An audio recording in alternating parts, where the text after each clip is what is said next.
Hey everyone, okay, so today we are going to be talking about the new collection from Charlotte Tilbury. She's released more Pillow Talk products, which is quite surprising to me. Okay, so let's dive in and take a look. Now, of course, as you all know, Pillow Talk was a huge success and is no different from other brands like NARS with Orgasm. There's always something that does very well and therefore you capitalize on it, and that makes perfect sense. So I completely understand that. So let's have a look at the new products and see what they're like. So first up, let's look at the eyeshadow palette. Now this is a new eyeshadow palette, the Pillow Talk Dreams Luxury Palette, and this contains 2 matte shades and 2 shimmer shades. It should be noted that the Celestial shade, which is the 4th shade, is not a true Celestial and it's more of a metallic finish. Even the lighter shade is incredibly shimmery. That isn't a bad thing. They are beautiful, beautiful.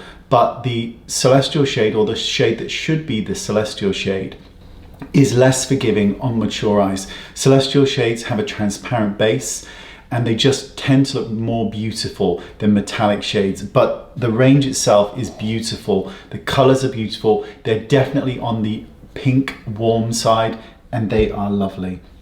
There's also 2 beautiful, beautiful highlighters, and these can be used all over the face. They come in a light and a medium shade. It's worth noting as well that these do have some of the more visible flecks of shimmer in it. They're not really metallic-y, but they're kind of somewhere between a metallic and a shimmer.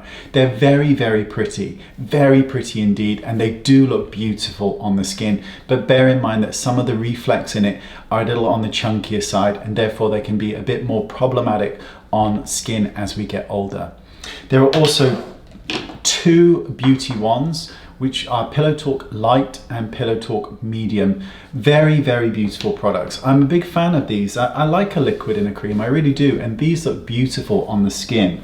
There's also the Pillow Talk Cream Blusher, which is lovely. It's a little bit small at 2.4 or 2.5 grams of product. It's a little bit on the small side, it really is, but it's very, very beautiful. It's very beautiful indeed.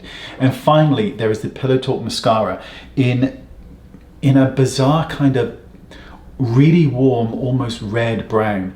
Now, I didn't think I'd like this, but it is actually very, very pretty. I have never been a fan of the wand. I found the application that they recommend very problematic on eyelashes that aren't perfect to begin with. However, if you just use the comb, it's much easier to apply. I do actually like the color very, very much. Bizarre as it isn't a really horrific dramatic change on the skin or on the eyelashes, but it is very, very beautiful. In general, this whole collection is very, very pretty, and this is not the last time that we will see Pillow Talk. Pillow Talk will be around for the next few years until the next iteration of a IT product kind of takes off. For me, the eyeshadow palette and the 2 highlighters are the key products in this range. They really are. They are the most beautiful.